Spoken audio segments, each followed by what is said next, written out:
It's helping them see that what's driving this, when they're moving into that state, where they're doing is they're leading with fear.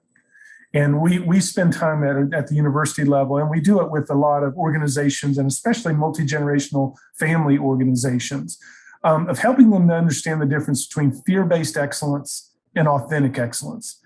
Fear-based excellence is where our brain naturally goes. And interestingly enough, the more value-centered you are, the more vulnerable you are to fear-based excellence. And so what that basically means is whenever your brain leads with what matters to me, what's important to me, once I clarify this thing or person is important to me, there are three unavoidable truths that you can't escape. The first one is uncertainty.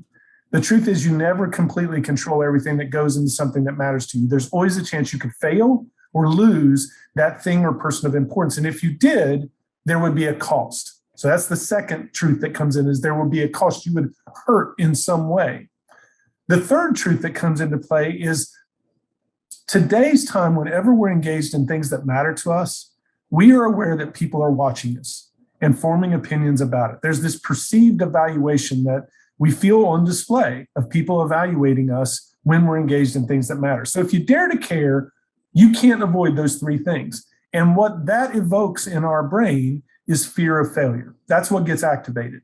It's not danger fear. It's this notion in our brain when we're concurrently aware of this matters to me, and there's uncertainty about that. And that fear of failure creates psychological pressure. It's not a bad thing. It's just pressure. We feel that as pressure. But the interesting thing is if you allow your brain to naturally respond to that pressure, you'll go in one of two directions. You'll either try to over control and master, or you'll try to avoid and escape that pressure until it has to be done. We call this, and that's where perfectionism and procrastination play. That perfectionism and procrastination are the neurological, natural ways you cope with values-based fear. Because if I do it perfectly, I don't have to worry about failing. Or if I can sidestep this pressure until it has to be done, then when it has to be done, it doesn't matter if I'm afraid. Or if I wait long enough, maybe somebody will come in and take care of it for me.